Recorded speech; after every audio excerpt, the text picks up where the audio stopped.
gentlemen. This is Paul Allen, the horror expert, joined to my left by a dying. Well, already passed, but slowly resuscitating. Thanks, holidays, for getting me sick. But I'm getting better at least. Um, the weekend before Christmas, God, either God or the stupidity of myself got myself into filming 3 days in a row, at least 12 hours each day. I do not recommend that at all. What? One of them was a vampire movie. Mm-hmm. The irony. Yeah. But yeah, look forward to the Blood Moon. We finally wrapped principal photography. That's at least nice. It's gonna be a long movie, just so you're aware. But look forward to it once it's ready. We are joined by Nosferatu.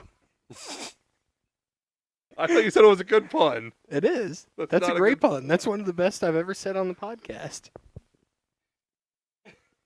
Mm-hmm. I believe that. Garrett finally it's as agrees good as with you've one of the ever. puns. It's as good as you're ever probably gonna get. Lazy bastards. It sucked. That was Can terrible. we talk about this fucking movie yet? Yes, let's sink our teeth into it. Crap, you moved to it. Let's take a bite out of this. If we keep up the puns, you might actually Your see puns the are gonna life kill leave me Garrett's faster than eyes. this cold is. We live to please. Mm. Nosferatu 2024, Robert Eggars. There's so much to unpack and talk about with this movie. Mm-hmm. Yep. Garrett, I will let you start with this. I'd like to kind of hear your thoughts Yeah. before I give mine. We are here encountering the vampire Nosferatu. I've been ever since this was announced. Ever since The Witch, I've been a huge Robert Eggers fan. The Witch was actually, I think, the first A24 movie I saw in theaters, and it I remember leaving a huge impact on me. Because up to that point, I'd never really seen anything like that before. Something very slow-paced in its period piece setting. Something that relied less on, that really tried to authentically mimic the way that they spoke in the time period that it took place in. The acting was phenomenal. The camera work. The slow pace of it with the editing and the cinematography, it just blew me away when I saw that movie. And I still love it to this day. Then I saw then The Lighthouse came out, which I think is absurd, and it's awesome. I love The Lighthouse a lot. Kind of different from The Witch because I feel like most of it is less a horror movie and more of a dark comedy, with two weird ass people who just talk nonsense for most of it, and I love it. The two performances in it are just fantastic. And then The Northman, which at that point was Eggers kind of going bigger with his production value. I think that movie kicks ass as well. Love how he shoots everything. Everything. Robert Eggers throughout his entire filmography, well, his 4 movies at least, really have such an authenticity to them that you don't see very often in these period piece films that he makes, and that is completely carried over for Nosferatu, his new film. And this film, ever since it was announced, has been probably my most anticipated movie of this year, because everything about it just screamed, yes, this needs to happen. And this movie is fucking phenomenal. It is everything I wanted it to be. It's a remake of a film that has deeply disturbed me since I was like 5. Was when I first saw the original Nosferatu. One of the greatest horror movies of all time. It is. Even though it's a silent film, and our generation probably wouldn't ever like to watch it, like you absolutely should. Everything, um, in the original Nosferatu, in terms of like how it was made, and its basic uses of cinematography and everything of how it is shot and all the shadows and stuff. I feel like every like horror film that we know today is indebted to what F.W. Murnau did in 1922. Yes. I mean, so many of the stylistic choices I feel like are still being used all these hundreds of years later in all these horror films that we see. And Robert Eggers clearly, even just watching this film, you can tell that he knows that entirely because the usage of shadow in this film, this might be the best looking film of the year in terms of how the cinematography blends everything together. That's a high bar too. Yeah, Between I've seen a Dune, lot of great looking movies this year, and this film might have topped it for me. Dune, Furiosa, Yeah, First Omen. Dune. I really love how Longlegs was shot, but uh, I mean, I can't even count how like I can't even describe how many shots just made me go like foaming at the mouth. I said that on said that something like that on Facebook. It was like for almost the entirety of this film, I was like foaming at the mouth level jealous as a cinematographer because I just the entire time I was looking at it, I was like, how does something look this gorgeous? And yeah, that was almost the entire movie, and not just how everything is lit, everything, the use of shadows, the use of color, or the lack of color therein, because this film is very purposefully monochrome for most of it, like not a whole lot of saturation, and I love that about this film because it does mimic that black and white sense that the original had when you watch it, and yeah, I love that. But not just that, but the way that scenes are blocked out in this felt very like stage. It felt very like stagey to me in a good way that didn't feel like it was that it was a detriment to the film. I feel it felt very intentional because a lot of the acting and the way that everyone is saying their lines and the way that the camera is moving throughout the scenes, because a lot of the scenes in this movie are done in one take.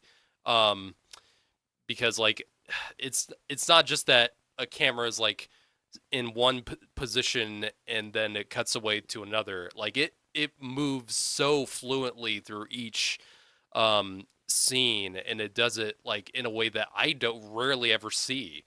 And it had that stage presence. It had that stage presence that you guys would see in a theatrical play.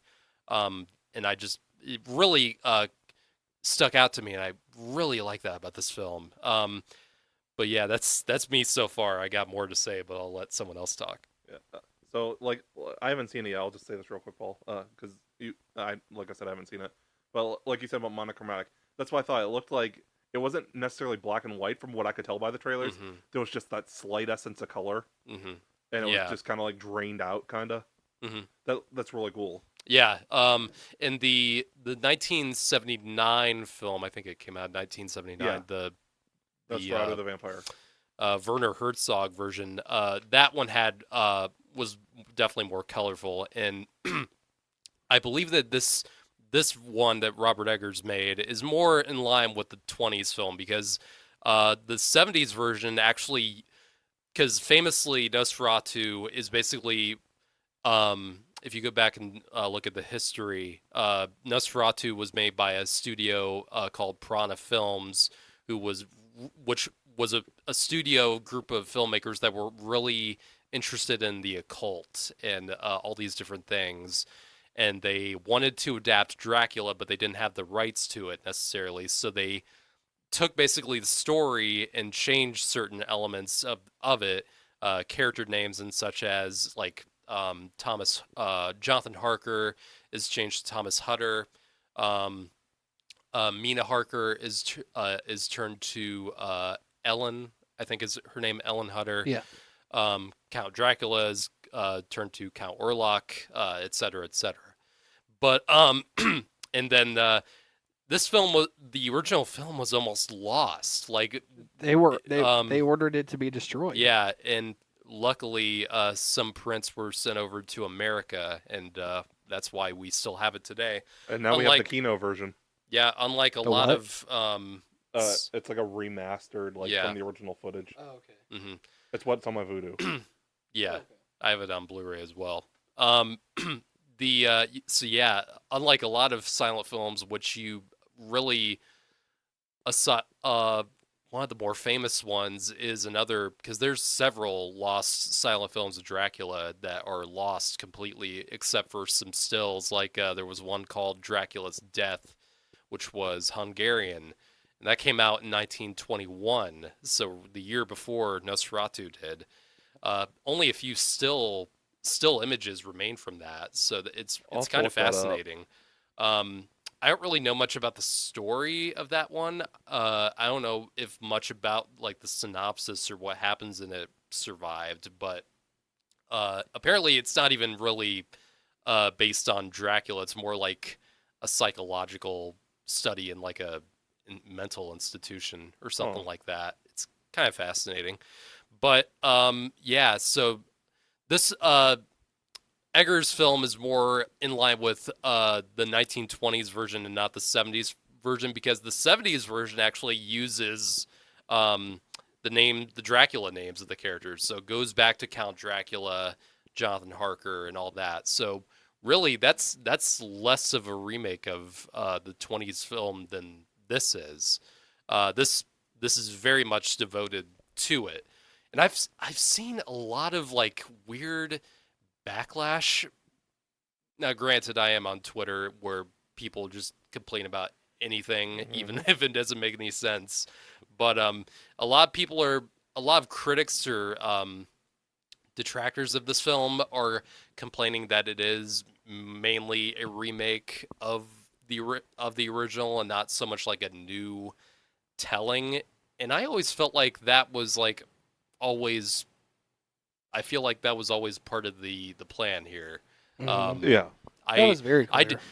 I mean, maybe people were expecting like something drastically like a new like something like twisty to really happen in the story that deviates from the original. I was like, I'm not sure if the majority of people really want that, No. especially when you're going back to something that has just carried on and lasted as long as Nosferatu has. I mean, this is a horror movie for cinephiles. Yeah.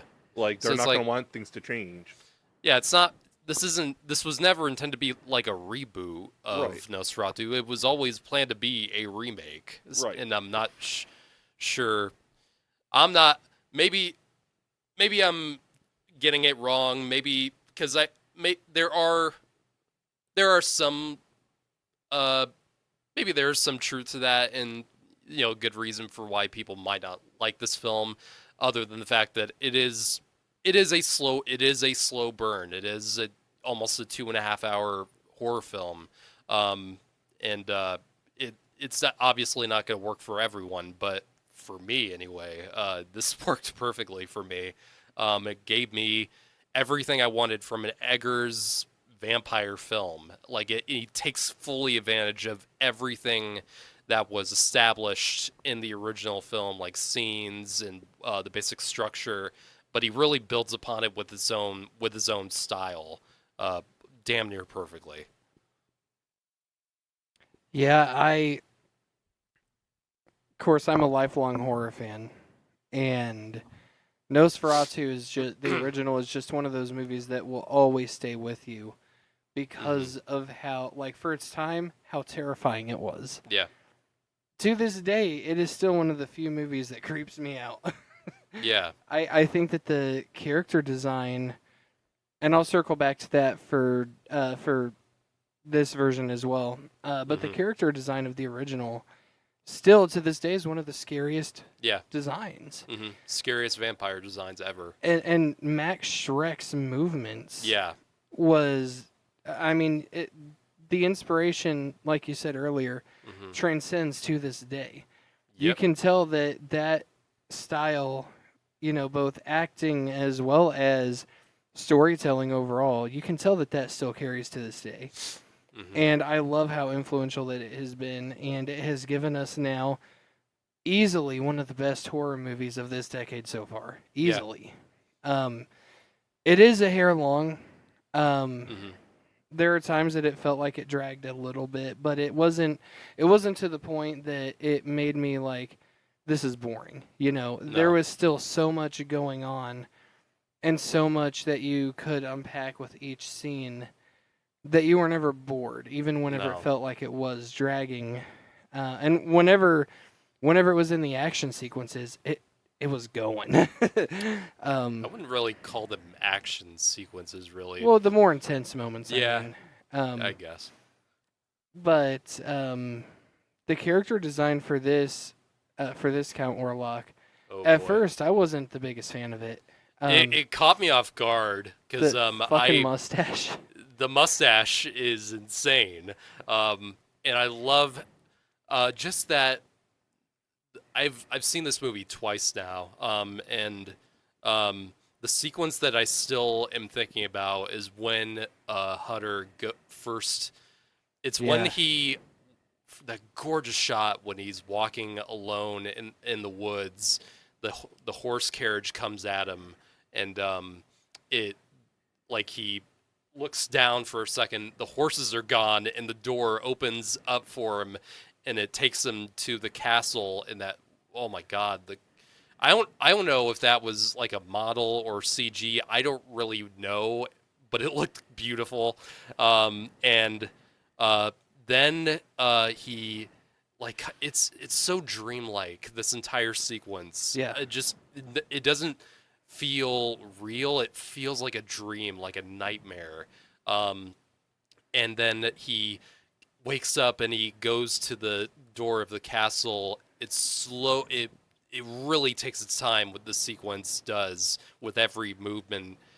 And then he takes one step close to it and it opens by itself, and you just the door slowly opens, and then you see Orlok standing out there, just still like a statue. And just the music in this film is so fucking creepy. And this is the composer of this. I really am not familiar with him because I don't think it's Eggars' main composer. I forget who his usual composer is. It's not the same guy who did The Witch or The Lighthouse. But I really want to look more into this guy's musical compositions outside of this, because it is brilliantly scored for the entire film.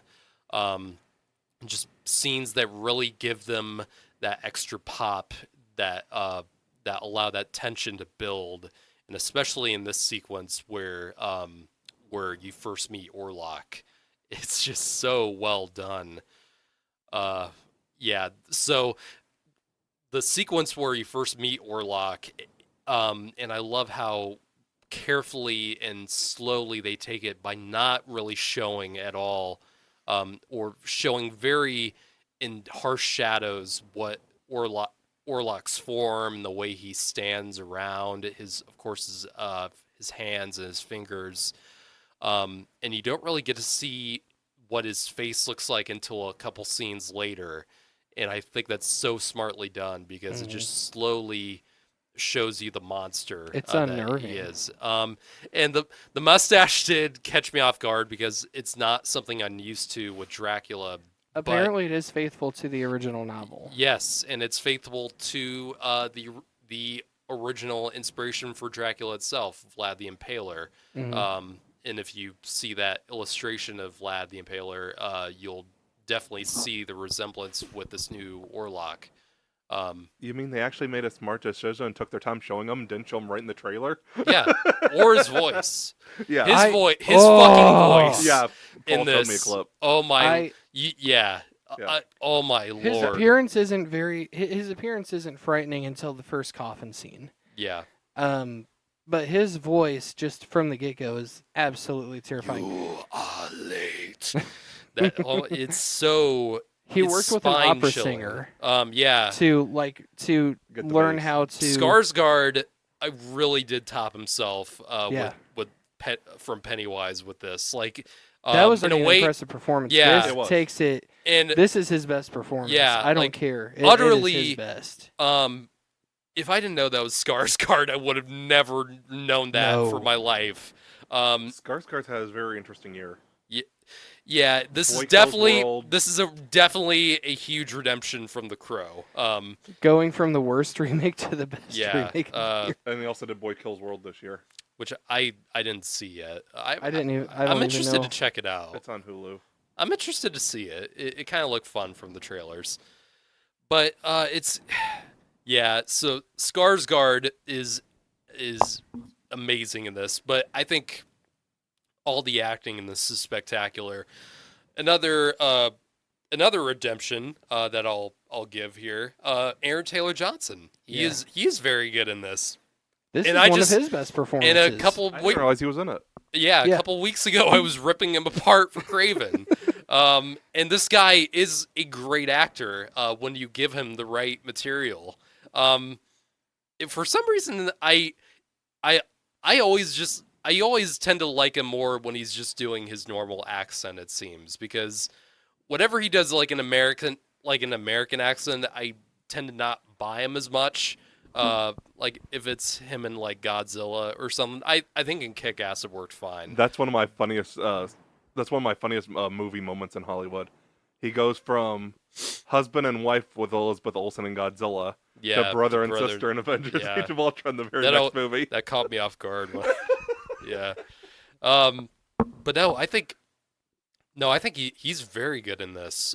He has a couple moments where he just goes all out because it's just terrible shit happens to him in this Yeah. film, and he really, I think Poor I think Craven. he does a great job.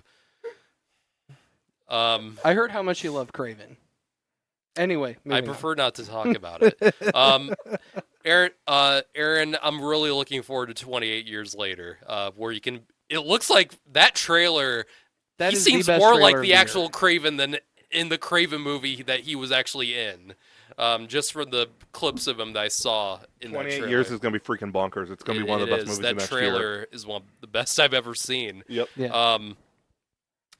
But yeah, moving on from that, Nicholas Hoult. Just talk about him having like an actor having a bomb fucking year. Yeah. Like, holy shit! Like this month, like, because he's in like 3 of the best movies I've seen this year. The Order, which is very good. Juror number 2, which I think he's great in, and this. And then he's playing Lex Luthor next year. Yeah, Nicholas Hoult is working, man. But yeah, he's great in the film. He all. This is his second Dracula movie. Yeah, in 2 yeah. years. I was about to bring that up. Renfield. Yeah. Going from Renfield to Nosferatu. Not the Massive best luck with upgrade. vampires. No, he's very good in this. His scene with Bill Skarsgård when he first meets him is amazing. He was genuinely scared. Yeah. Yeah. Some of the best scared acting I've seen in a while. And I think Willem Dafoe is also fantastic. Always brings that energy and just chaos that we always love to see from Dafoe.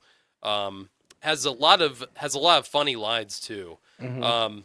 And one person who I don't, the actor that I don't think is brought up nearly enough, with all the discussion about the film right now, Simon McBurney, who plays Knock in the film, or basically the Renfield type character from in this. The older dude yeah, who like had the the crazy scene in the. crazy ass dude. And, He had a very physical performance. yeah, he's an actor who isn't in a ton that I've seen, but like I've always liked him because he's in Conjuring 2, which I think he was very good in. Oh shit! Yeah. A few other things. I think he was in that movie Allied, the Zemeckis one. Not in a huge role, but in a good supporting role. Good character actor, and he does it.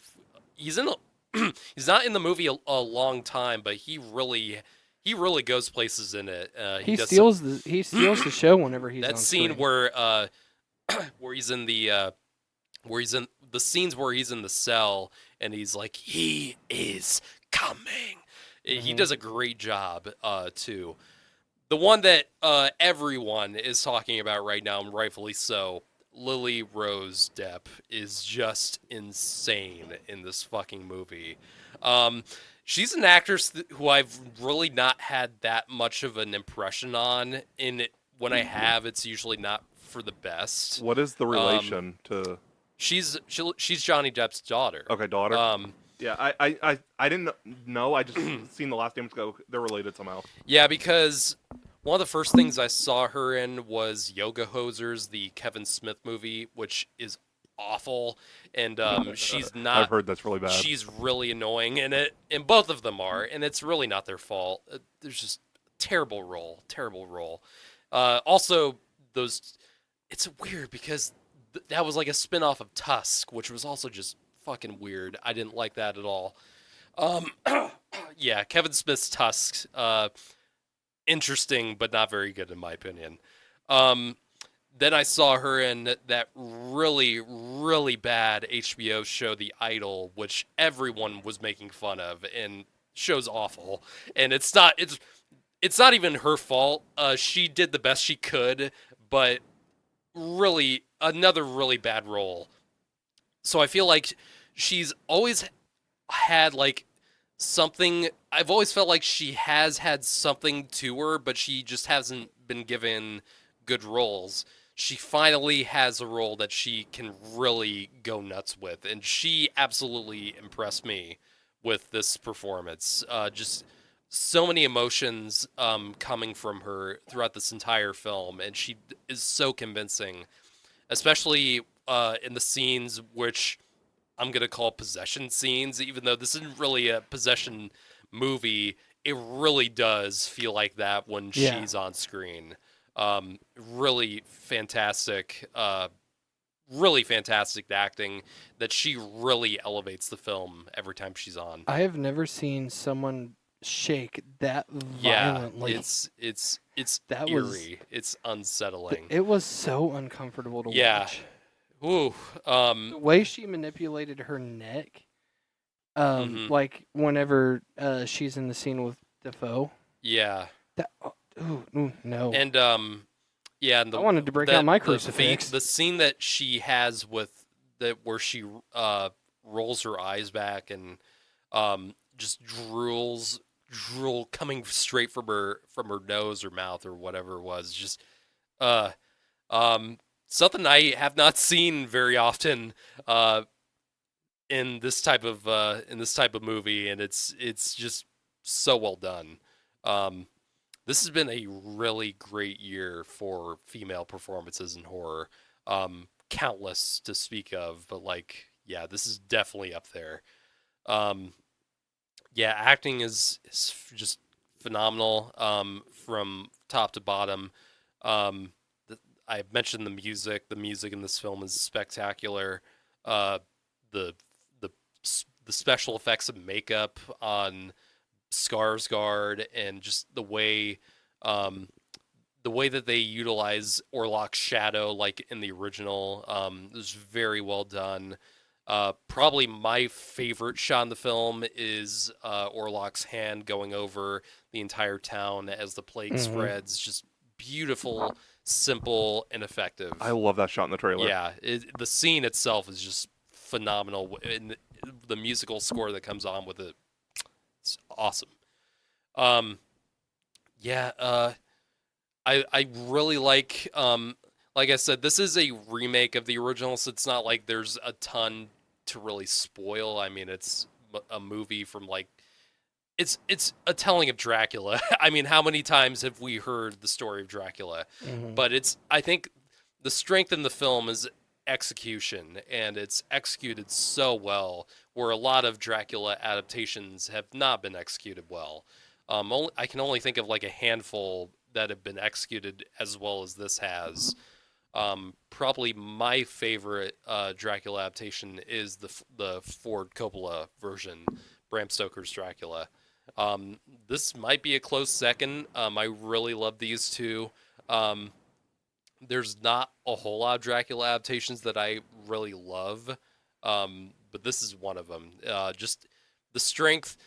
I'm not one of these people who complains about if something can be told. If something can be told 1,000 times over and over again, but still be told really well, that's all that matters to me. Is the execution, because something can have a really good, ambitious idea and be done horribly, and this is a tale that's worth retelling over and over again. If it can be told as well as Robert Eggars did. And a really cool ending, the way they did it with this film, because unlike the 20s version, this film can go really heavy on the sexual aspects of the story and really go more graphic with it, and I think it was done very tastefully and not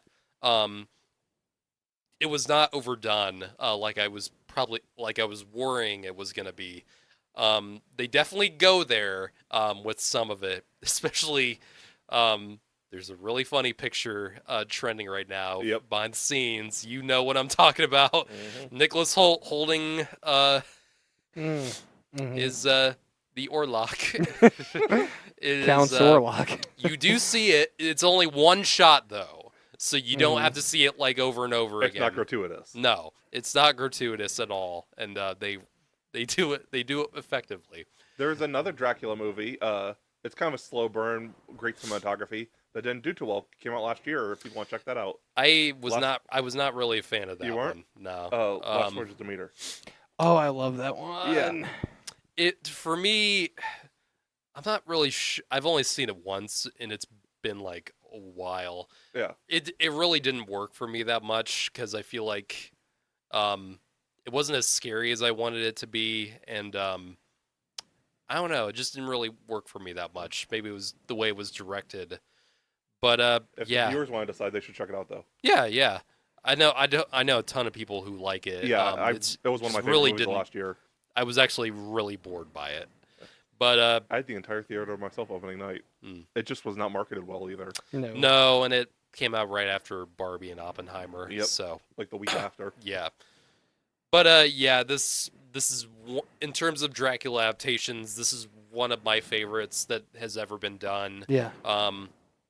It really puts you in this time period, and it does it with brilliant filmmaking, really utilizing the sets and the production design. It never feels cheap. This was made on like $50 million, and while that's pretty big for like horror films, it feels like it costs like at least $100 million more the way it was done. It feels and looks expensive in a way that feels appropriate, where a lot of big budget films do not feel like they cost $200 million.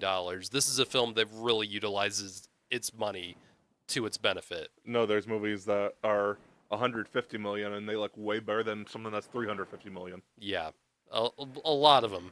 Interstellar versus the MCU.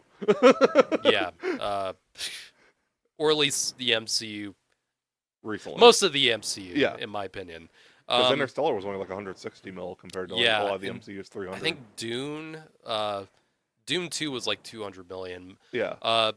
Wasn't the first Dune like 160? Yeah. So all three of those look way better than lot of the MCU. That's no excuse, Marvel, no. Disney. That's no excuse anymore. Jesus. Either pay your visual effects artists, give them more time, or just spend like 150 and just stop with the bullshit.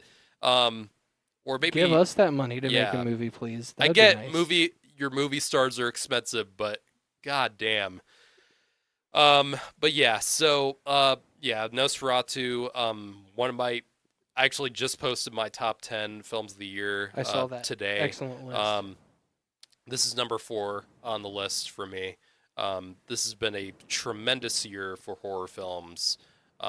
This is aside from the substance, this is probably my favorite. So yeah, I'm giving Nosferatu a 10. I try not to give films 10s too often, but I feel like this film deserves it. So Yeah, I mean, I think this has some of the best acting of the year in it. This has and the Academy's not gonna give a shit. no. The Academy's not gonna look at like most of the good horror films that came this year. It's like, bye bye. It just makes me so sad. It should It just makes me sad. it should easily win best cinematography. Like it is my favorite Unless if cinematography of the year. They only do it if a film really is has a really like big like social message to it, like Get Out did, which I love Get Out, don't get me wrong, or something like Silence of the Lambs, which for most of it doesn't feel like a horror film. It's more psychological. Yeah, it's just really, it's unfortunate just to see how badly guilds like that in bodies, just completely ignore great filmmaking when it's right in front of you. At the Academy, horror is the one genre that gets snubbed more than sci-fi. When the Academy completely snubbed Toni Collette for Hereditary, that was the point where I was like, "Fuck you guys, just fuck you guys." Yeah. What do you got star rating, Paul? What do you got for? Oh, there's still a few things I wanted to say Oh, about it. Okay. Yeah, I said pretty much everything I had on my mind. Yeah, I think that this is easily one of the best movies of the year. And I'm not just saying that as a diehard horror fan. Like, it genuinely is one of the best movies of the year. Like I said, some of the best acting of the year. In my opinion, the best cinematography of the year. Robert Eggars, I said to Matthew before, and I may have said it on the podcast with y'all as well, but he's my favorite director right now. And I had very high hopes for this, and I think that my expectations were exceeded. I actually need to change my rating on Letterboxd because I initially gave it a 4 out of 5, or 4.5 or something. But after, and the only reason I did that was because of the fucking mustache. So I need to change it because I didn't realize that it was faithful. So my friend who I went to see with was like, he's not gonna keep the mustache through the entire movie. It was like, I don't know. The mustache did not bother me. I feel like the only people who are bothered by the mustache are just so like tied to the image of the original Orlok that they can't accept anything like that's remotely different.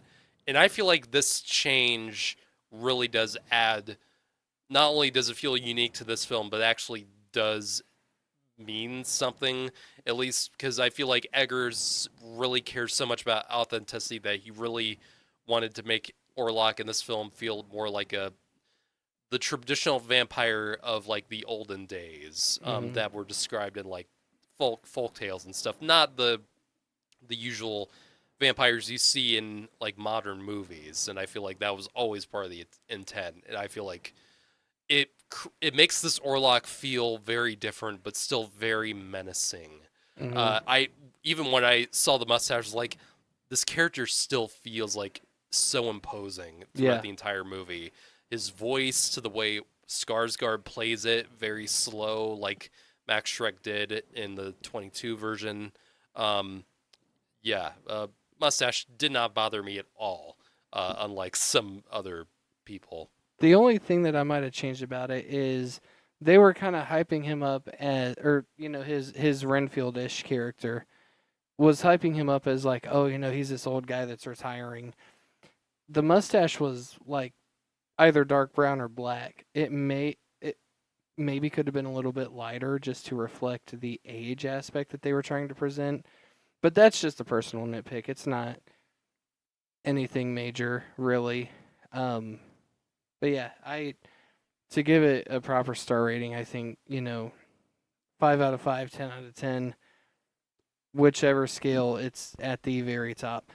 I have my top 10 of the year finalized I only do ish. I I just don't know if this because is going there's to be number still 1 or a 2. lot of. I mainly just do top tens like at the end of a year, just because everyone else is doing it, and I feel like I'm obligated to. We usually do ours during the live stream. But Mhm. there's still so many movies that I have not seen yet that I still need to see. I still need to Very see. well could change. I still need to see Baby Girl. I need to see, because Nosferatu was the only Christmas release that I've seen so far. I still need to see the Bob Dylan movie. You How need many to see movies Red have you One. seen from this year? I can't even count, dude. I'm at like A lot. 78, something like that. I don't even remember. I don't keep that math in my head.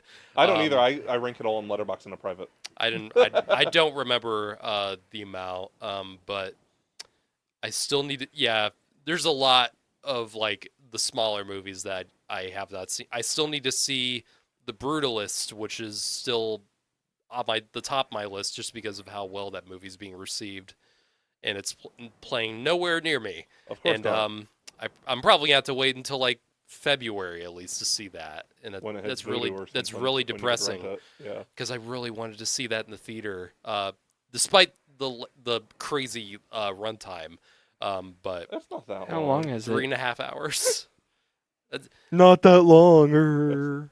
It's not. Killers But of the in the Flower Moon thea- did in not the feel thea- that long. In the theater, though. Yeah, true. I was gonna say Killers of the Flower Moon did not Yeah, feel it's- like 3.5 hours. Whenever No, you it have an didn't. ass as large as mine and you're sitting in the theater seat, a 2-hour movie will feel like I a think 3-hour Killers of the movie. Flower Moon was probably the longest length movie I've seen in a theater. I I wish I think. could have saw it in the theater. I think. You have to Um, illegally download it. I can't think of anything longer than I've seen. The in a closest theater. thing was probably Avatar that I'd seen, Yeah. because Avatar was what 3:15 for the second one. About. Yeah. Yeah. Killers of the Flower Moon was like 3:28. 328. Yeah. Still no Blu-ray release. Fuck. But yeah. There's still a lot that I need to see. I can't. I listed off a few of them, but yeah, Brutalist.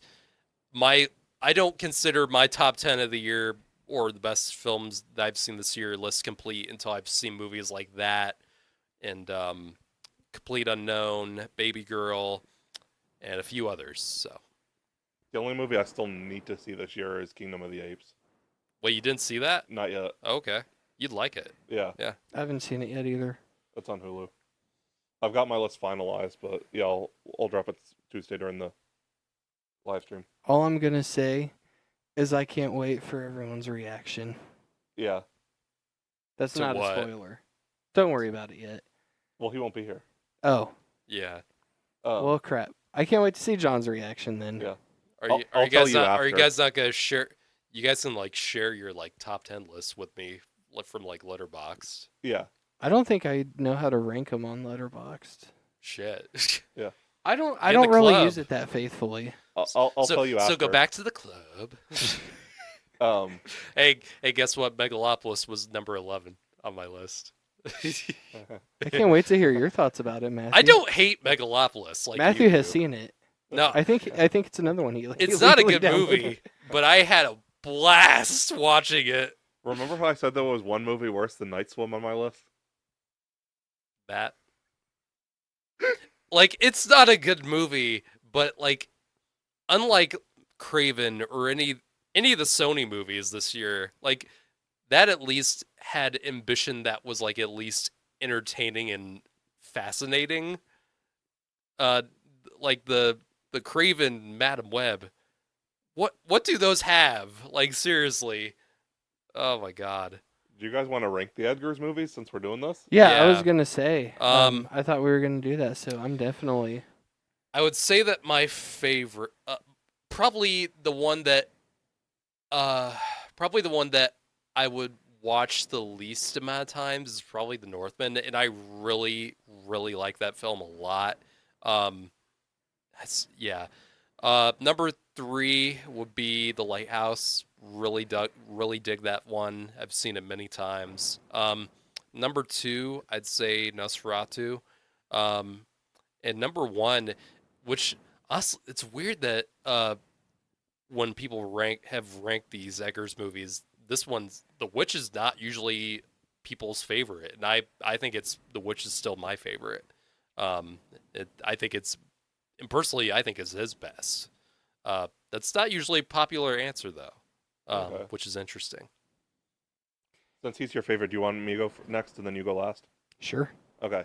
So this is going on first impressions because the only one I have seen twice is The Lighthouse. Everything else I've seen once. Mm-hmm. I would say The Lighthouse is my least favorite. Then probably The Witch, and then The Northman. Mm-hmm. I liked The Witch, but It fucked with you. yeah, Paul's like, "This is scary. You're not gonna like it." I'm like, "This isn't scary. What are you talking about?" We get to that It's last not scary in like the normal horror No. movie No. like the last 8 minutes. type. Yeah. When the goat started talking, it's like, nope, That nope, is nope, nope, yeah. nope.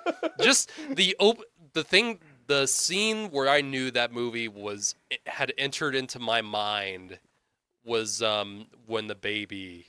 Mm-hmm. That was the scene where I'm like, this movie is doing something to me that I've never had happen to me before. The Northman would have been higher on my top movies that year, if not for the dog dying.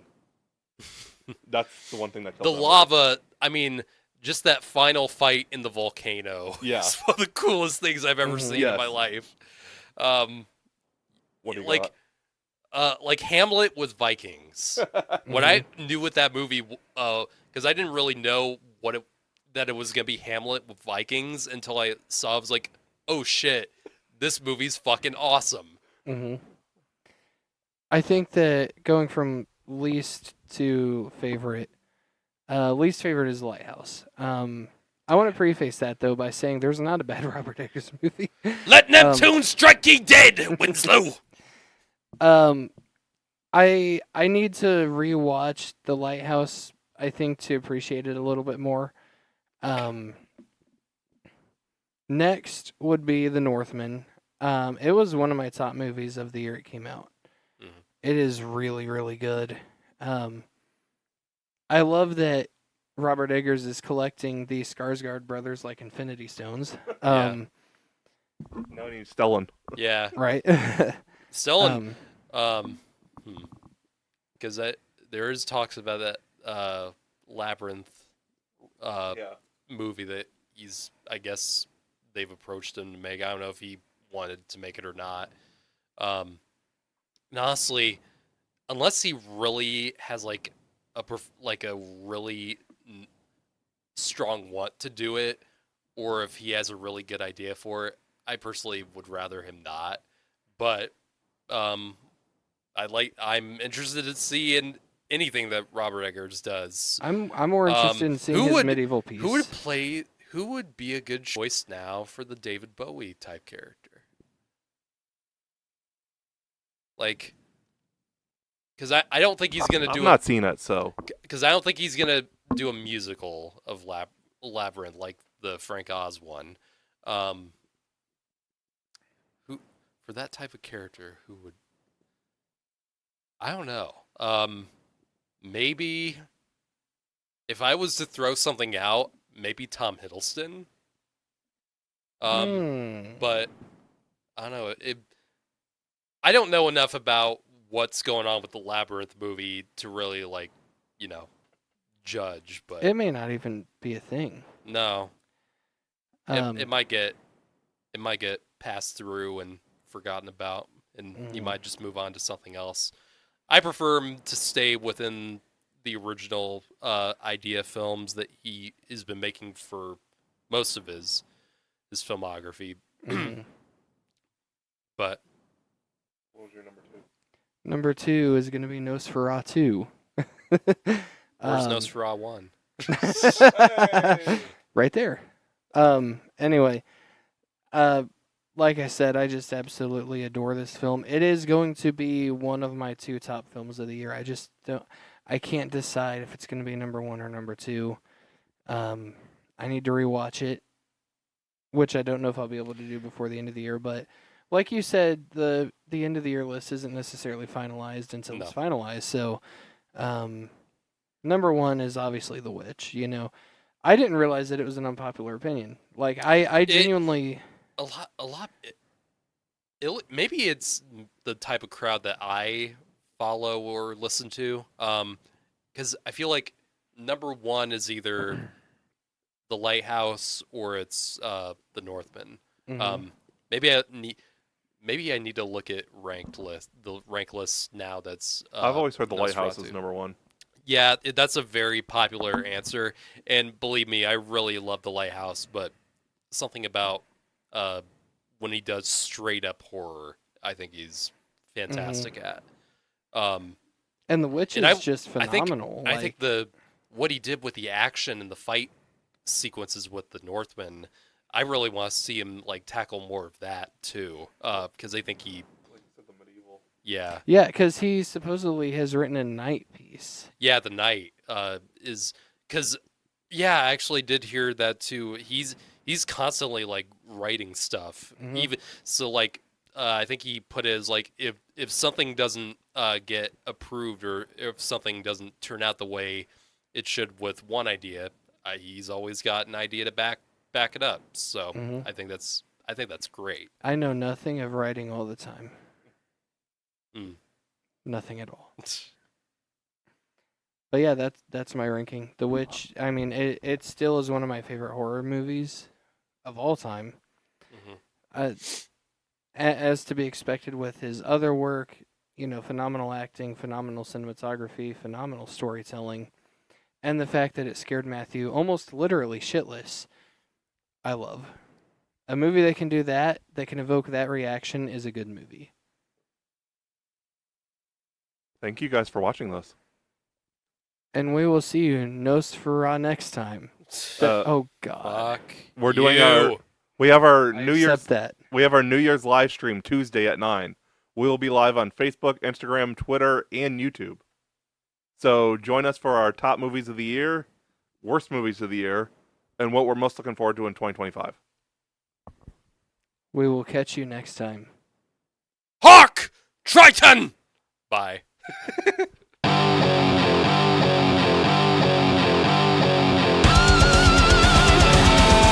We have been the Cinema Asylum Podcast. You guys were awesome. Thanks for coming out. God, no.